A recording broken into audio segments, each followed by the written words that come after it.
What if the college football playoff wasn't decided by a committee, but was decided by data? Every year, fans argue about who deserves to be in, who's overrated, and who got left out. Today, I'm throwing all that out the window.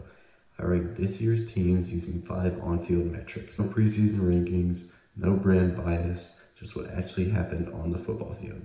This is the 12-team college football playoff seeded by data.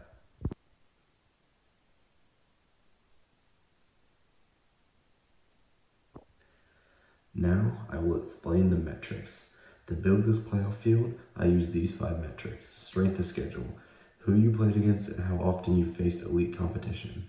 Number 2, margin of victory, not just winning games, but how controlling you were in those games. Number 3, efficiency, both offensively and defensively on a per play basis.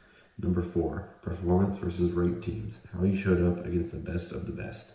And number 5, consistency, week to week dominance, not just one performance at a time. Each team was ranked across all 5 categories, then averaged to produce the final score.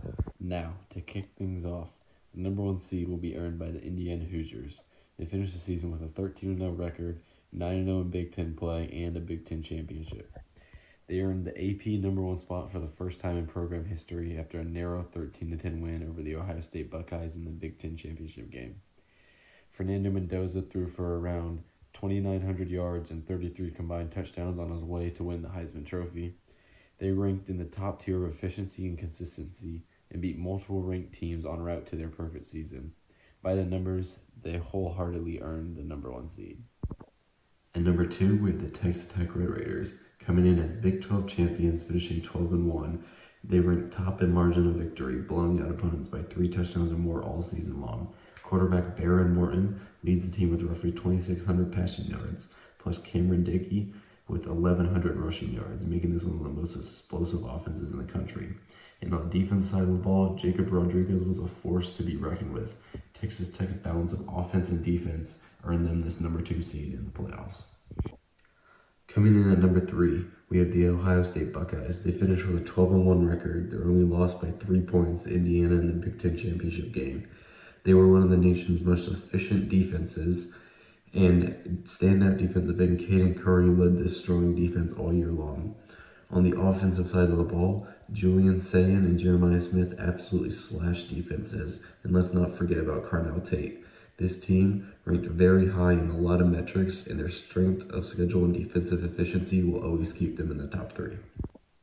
The number 4 spot goes to the Georgia Bulldogs. They finished with a 12-1 record and an SEC championship. They had a top 10 defensive profile and had 5,300 yards in offense.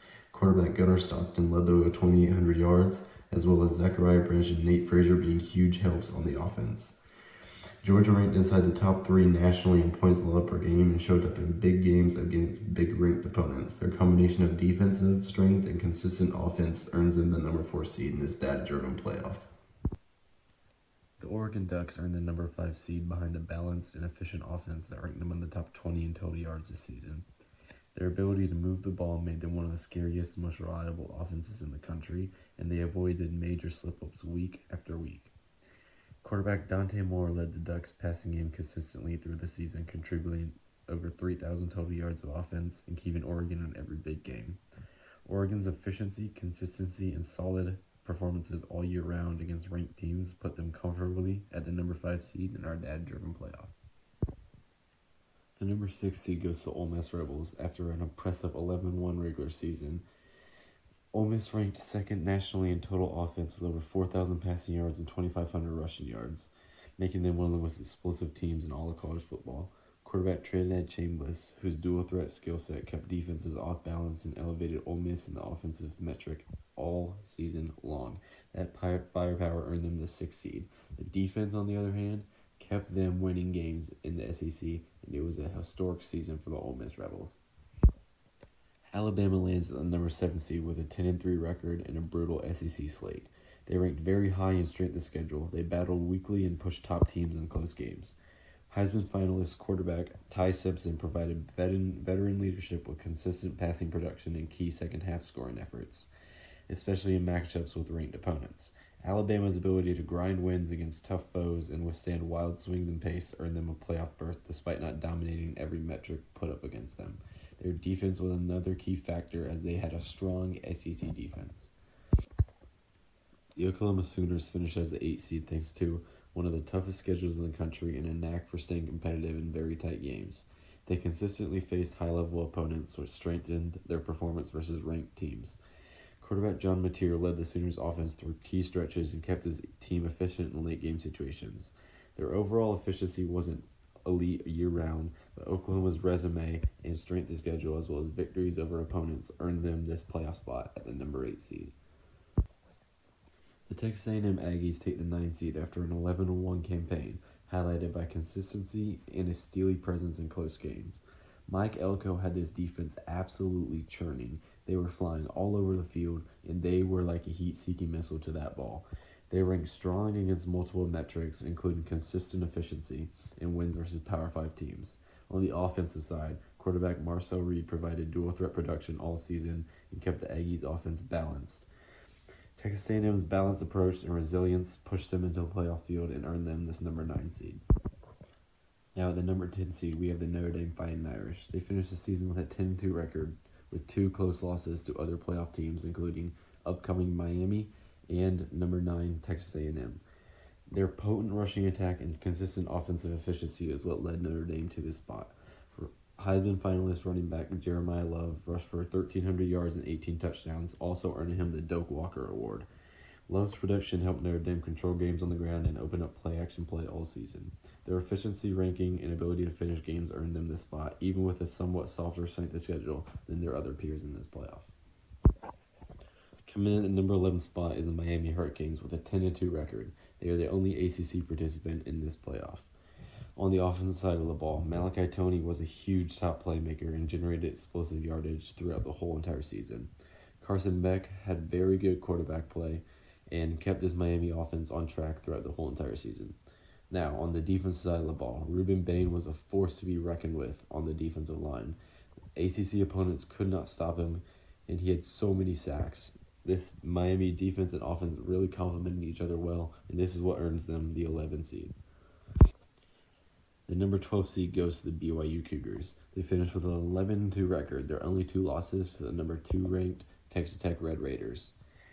Quarterback Bear Bachmeier led this BYU Cougars team all year long and was very consistent and potent when he had the ball in his hands. Very good things for the freshman.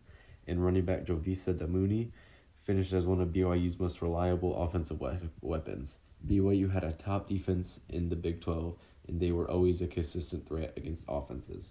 BYU's consistency and collection of quality wins got them into this 12-team field, rounding out this playoff bracket. Alright, so now that we've broken down why each of these 12 teams has earned a spot, let's walk through the college football playoff bracket and how these matchups could play out. First up, we have the 4 first-round byes. These go to number 1 Indiana, number 2 Texas Tech, number 3 Ohio State, and number 4 Georgia.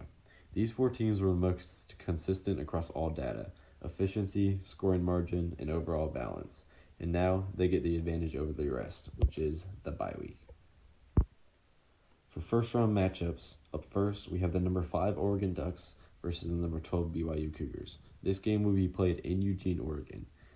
This is a speed versus discipline matchup. Oregon's athleticism and tempo gives them the edge, but BYU's efficiency is the reason they're still a dangerous 12 seed. For the next matchup, we have the number 6 Ole Miss Rebels versus the number 11 Miami Hurricanes. This game will be played in Oxford, Mississippi. Ole Miss brings explosive offense, while Miami relies on playmaking and momentum. If Ole Miss controls early downs and running the ball, they should move on, but this one could easily swing to the Miami Hurricanes. In the third first-round matchup, we have the number 7 Alabama Crimson Tide versus the number 10 Notre Dame Fighting Irish. This game will be played in Tuscaloosa, Alabama. Alabama has one of the most physical defenses in the entire country, but Notre Dame is not one to be put off on. They will fight back just as much as Alabama. Alabama's talent advantage is definitely real, but Notre Dame's structure and defense will keep this closer, and they could be a very dangerous 10 seed moving on.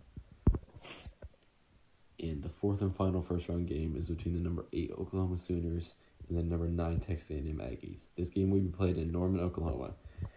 This is one of the tightest matchups by numbers. Oklahoma's ceiling insanely high, but A&M's physicality and dangerous defensive consistency is what makes this a true toss-up. Mike Elko's defense is one to not be messing around with, but John Mateer on the offensive side is definitely one that can sling the ball. It's truly a toss-up. Now, the winners of these 4 first-round games will move on to place the 4 teams that got a bye, as shown in the bracket above. And that's where depth, efficiency, and experience really starts to separate just playoff teams from the national contenders. Anyways, that's my data-driven cultural playoff. Let me know in the comments who you've got winning it all and which matchup you're most excited for. If you like smart, no bias breakdowns like this, make sure you subscribe down below, and I'll see you guys in the next one.